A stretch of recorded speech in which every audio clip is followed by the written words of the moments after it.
ഞങ്ങൾ അതൊന്ന് എടുത്തപ്പോ ഇവര് മാറി ഫോട്ടോ എടുത്തു, എന്നിട്ട് ഫ്ലെക്സ് ആക്കി. കണ്ടോ, പാണക്കാട് തങ്ങൾ വരെ ഇതാ കൂപ്പൺ സ്വീകരിച്ചിരിക്കുന്നു.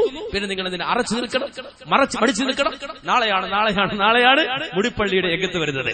കണ്ടോ, അതുകൊണ്ട് കടന്നു വരൂ എന്നാണ് ഇങ്ങനെ പബ്ലിസിറ്റി കൊടുത്തില്ലേ. അവസാനം തങ്ങൾ തന്നെ പുറത്തിറങ്ങി എന്താ അദ്ദേഹത്തിന് തന്നെ പറയേണ്ടി വന്നു, ഇതൊക്കെ വലിച്ചെറിയണം. കേട്ടോളൂ. പാണക്കാട് തങ്ങന്മാരൊക്കെ ഞങ്ങൾ ആൾക്കാർ ഒക്കെ ഇവരെ ആൾക്കാരപ്പോ പാണക്കാട് തങ്ങന്മാര് ഞങ്ങൾ ആൾക്കാരത് മാത്രല്ല, ഇപ്പൊ പാണക്കാടേ ഞങ്ങളെ ഷെയ്ഖുനാക്ക് നല്ല സൽക്കാരാ കിട്ടണത്. നോക്ക് പറയണത്, നിങ്ങൾക്ക് പറ്റി ഒരാഴ്ച മുമ്പ് കാന്തപുര ഉസ്താദ് പാണക്കാട് വീട്ടിലേക്ക് ക്ഷണിക്കപ്പെട്ടിട്ട് പോയിട്ട് നല്ല സൽക്കാരം കഴിഞ്ഞാ വന്ന് കേട്ടോ. ആ വിവരം അറിയോ നിങ്ങള്? കാന്തപുരത്ത് നല്ല സൽക്കാരായി കഴിഞ്ഞ ആഴ്ച കിട്ടിയത് പാണക്കാട് കല്യാണത്തിന്. ഇതാണ് സൽക്കാരം. അവിടെ എല്ലാ രാഷ്ട്രീയ പാർട്ടി നേതാക്കളെയും, എല്ലാ മതവിഭാഗങ്ങളുടെ നേതാക്കളെയും, എല്ലാ മുജാഹിദിന്റെയും ജമാഅത്തിന്റെയും നേതാക്കളെയും ഒക്കെ ക്ഷണിച്ച കൂടുതൽ കാന്തപുരത്തിനും ക്ഷണിച്ചിട്ടുണ്ടാവും. മൂപ്പറിനെ ചെന്നിട്ടുണ്ടാവും, ചോറ് കൊടുത്തിട്ടുണ്ടാവും, നമുക്കൊക്കെ കിട്ടിയിട്ടുണ്ട്. ആ കൂടുതൽ ഇതാപ്പ സൽക്കാരം. പക്ഷേ BJP ഉൾപ്പെടെ RS എല്ലാ പാർട്ടി, എല്ലാ സാംസ്കാരിക നായകന്മാരൊക്കെ ക്ഷണിച്ച കൂടുതൽ മൂപ്പനെയും ക്ഷണിച്ചിട്ടുണ്ട്. പോയി ഇതാണ് ഇപ്പൊ സൽക്കാരം എന്ന് കല്യാണത്തിന് വിളിച്ചു എന്നുള്ളതാണ്.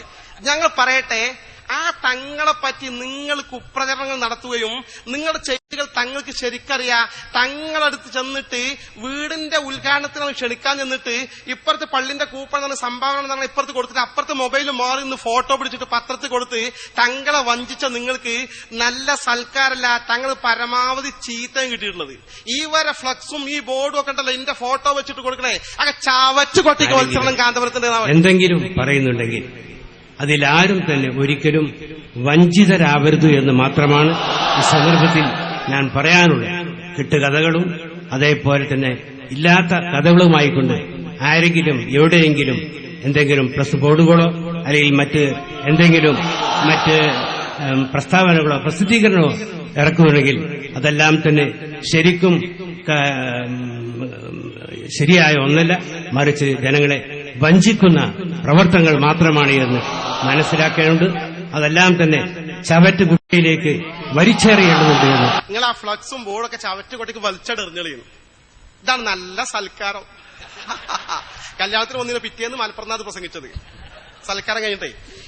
അപ്പൊ മനസ്സിലാക്കണം, കണ്ടോ, ഇങ്ങനെ ഏത് നിലയിൽ തട്ടിപ്പടത്താം, അങ്ങനെയൊക്കെ ഉണ്ടാ തട്ടിപ്പടത്താം. ഇതെന്താ നമ്മൾ ദീനുൽ ഇസ്ലാം എന്ന് പറയാൻ പറ്റുമോ അല്ലേ സഹോദരങ്ങളെ? ഒരിക്കലുമില്ല.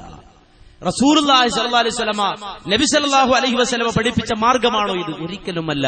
ഇത് മുസ്ലിം സമുദായം വളരെ ഗൗരവത്തോടെ കാണാം. എന്റെ ഉമ്മത്ത്, ഈ ശബ്ദം കേൾക്കുന്ന മുഴുവൻ ആളുകളോടും വളരെയധികം ഗുണകാംക്ഷയോടെ നസീഹത്തോടെ പറയാനുള്ളത്, ഒരിക്കലും ഇത് ഒരാളോട് ദേഷ്യമുള്ളത് കൊണ്ട് പറയല്ല. കാന്തപുരം മുസ്ലിം എന്ത് ചെയ്താലും നമുക്കൊരു പ്രയാസമില്ല, അയാൾ ചെയ്തോട്ടെ. അയാളും അയാളുടെ പടച്ചവനുമായി അദ്ദേഹം സമാധാനം പറഞ്ഞുകൊള്ളട്ടെ, ഒരു സംശയമില്ല. പക്ഷേ ഇവിടുത്തെ വിഷയം ഇത് ദീനുൽ ഇസ്ലാമിന്റെ പേരിൽ പറയുകയും അത് സമൂഹത്തിന്റെ മുന്നിൽ അവതരിപ്പിക്കുകയും ഈ തിന്മയിലേക്ക് ഒരു സമുദായത്തെ മുഴുവൻ കൊണ്ടുപോവുകയും ചെയ്യുമ്പോൾ അരുത് എന്ന് പറയാനുള്ള ബാധ്യത നമുക്കുണ്ട്. അത് നമ്മുടെ ഉത്തരവാദിത്തമാണ്.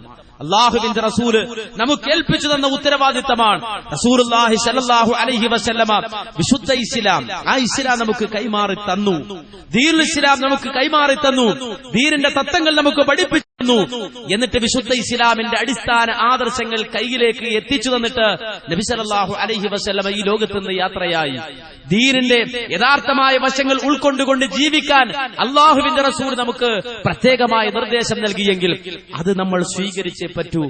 ആ മാർഗം ഉൾക്കൊണ്ടേ പറ്റൂ. അതിന് എതിരായ നിലപാടുകളുമായി ആരെങ്കിലും കടന്നു വന്നാൽ അല്ലാഹുവിന്റെ റസൂൽ പ്രത്യേകമായി പറഞ്ഞു, അവരോട് ജിഹാദ് ചെയ്യണം. എങ്ങനെ? അതേ കൈകൊണ്ട് ജിഹാദ് ചെയ്യാൻ കഴിയുന്നവൻ അങ്ങനെ ജാഹദഹും ബിയദിഹി ഫഹുവ മുഅ്മിൻ, അവരോട് കൈകൊണ്ട് ജിഹാദ് ചെയ്യാൻ കഴിയുന്നവരുണ്ട്. അതായത് ലിസ്സുൽത്താനി വനുവാബിഹി, അധികാരമുള്ളവൻ, ഭരണമുള്ളവൻ ആ അധികാരത്തിന്റെ ദണ്ടുപയോഗിച്ചുകൊണ്ട് തന്നെ ഈ തിന്മക്കെതിരെ സംസാരിക്കണം, പ്രതിഷേധിക്കണം. വമൻ ജാഹദഹും ബിലിസാനിഹി ഫഹുവ മുഅ്മിൻ, അതിന് കഴിയാത്തവൻ നാവുകൊണ്ട് തന്നെ ജിഹാദ് ചെയ്യണം. നാവ് കൊണ്ട് തന്നെ ജിഹാദ് ചെയ്യണം. റസൂലുള്ള പറയാത്തത്, റസൂലുള്ള പഠിപ്പിക്കാത്തത് ദീനിന്റെ പേരിൽ ആര് കൊണ്ടുവന്നാലും അത് അവരോട് നാവ് കൊണ്ട് ജിഹാദ് നടത്താൻ കഴിയുന്നവൻ അവനാണ് മുഅ്മിൻ. അതിന് കഴിയുന്നവനാണ് മുഅ്മിൻ. ഇനി അതിനും കഴിഞ്ഞില്ലെങ്കിൽ അതേ ഹൃദയം കൊണ്ട് അവരോട് ജിഹാദ് ചെയ്യുന്നവരാരോ അവനാണ്